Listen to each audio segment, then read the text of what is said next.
¿Por qué no hicieron nada cuando se robaban 9.1 billones de pesos del sistema de regalías en Colombia?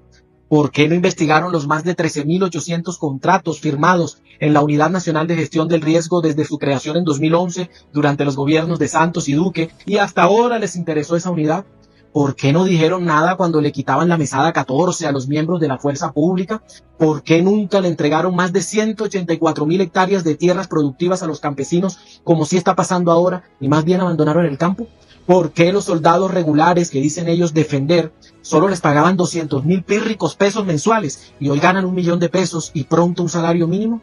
¿Y por qué no les ofrecían a los militares el ingreso gratis a las escuelas y a los cursos de ascenso, como está pasando ahora? ¿Ni les mejoraron su alimentación, como también está pasando ahora?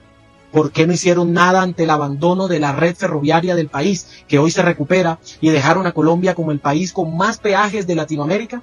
¿Por qué abandonaron por 60 años las vías veredales y terciarias del país, que hoy se están recuperando?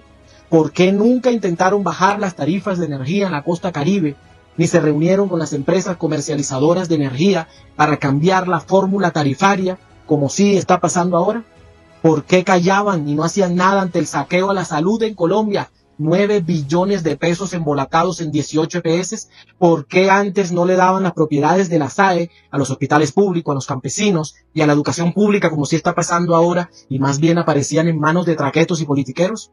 ¿Por qué vendieron Isagena a precio de huevo, encareciendo la energía en Colombia y nunca dijeron nada? ¿Por qué callaron ante el saqueo a Ecopetrol por 80 millones de dólares durante 18 años robándose su petróleo? ¿Por qué le entregaron monómeros a Guaidó mientras encarecían los fertilizantes de alimentos en Colombia y lo callaban? ¿Por qué permitieron y callaban que se entregaran 79 notarías a congresistas para cambiar la Constitución y hacer reelegir a Uribe? ¿Por qué con ellos se perdieron 17 billones de pesos en Reficar?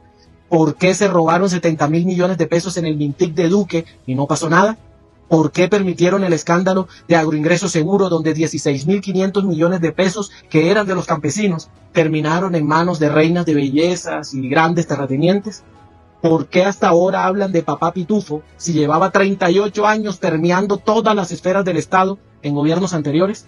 Todas estas preguntas se las formulo hoy a la extrema derecha y a la prensa de la gran corporación, que hoy se venden como los salvadores de un país que gobernaron siempre, acudiendo a toda clase de bajezas, de injurias, mentiras, de ataques a la vida privada y familiar del presidente Petro, de porquerías, de roñoserías contra el primer presidente popular de la historia de Colombia, que es Gustavo Petro, que en apenas un poco más de 2 años ha intentado con toda la nobleza y la voluntad llevarle unos cambios a este país que ya muchos son una realidad, pese a la tarea tan dura.